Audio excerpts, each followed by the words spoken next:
श्रीकृष्णाय नमः. त्रिविधं नरकस्येदन्द्वारन्नाशनमात्मनः कामः क्रोधस्तथा लोभस्तस्मादेतत्त्रयं त्यजेत्. श्रीकृष्ण 3 गोष्टींना नरकाचे द्वार म्हणतात. काम, क्रोध आणि लोभ ही 3 दारं बाहेर कुठे नसतात.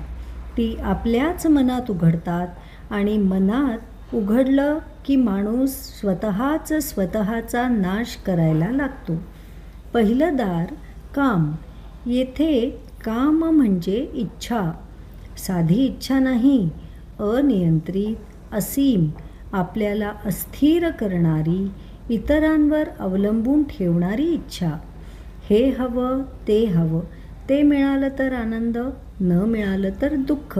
या चक्रात माणूस अडकतो.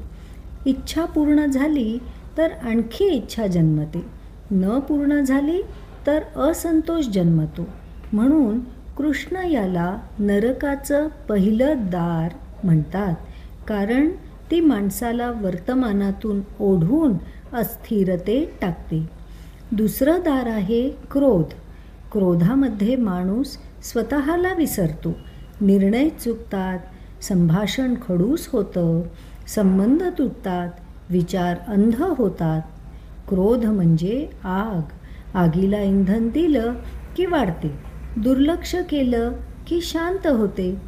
कृष्ण सांगतात की ज्याला आपलं कल्याण हवं आहे त्याने क्रोधाला पहिल्याच क्षणी थांबवलं पाहिजे, कारण क्रोधाचा परिणाम बाहेर दिसतो, पण त्याचा पहिला आघात आपल्या अंतर्मनावरच होतो. तिसरं दार लोभ. लोभ कधीही तृप्त होत नाही. एखादी वस्तू मिळाली की मन म्हणतं अजून थोडं, यश मिळालं की म्हणतं आणखी हवं. लोभ माणसाला त्याच्याकडे असलेल्या गोष्टींचा आनंद घेऊ देत नाही, त्याला सतत अपूर्णतेची भावना देत राहतो. म्हणून कृष्ण म्हणतात, लोभाने मन व्यापलं की शांतता अशक्य आहे. ही 3 दारं एकत्र आली की माणूस स्वतःशीच युद्ध करायला लागतो. इच्छा त्याला ढकलते, क्रोध त्याला जाळतो आणि लोभ त्याला बांधून ठेवतो. म्हणून भगवंत आदेश देतात, तस्मादेतत्त्वयं त्यजेत.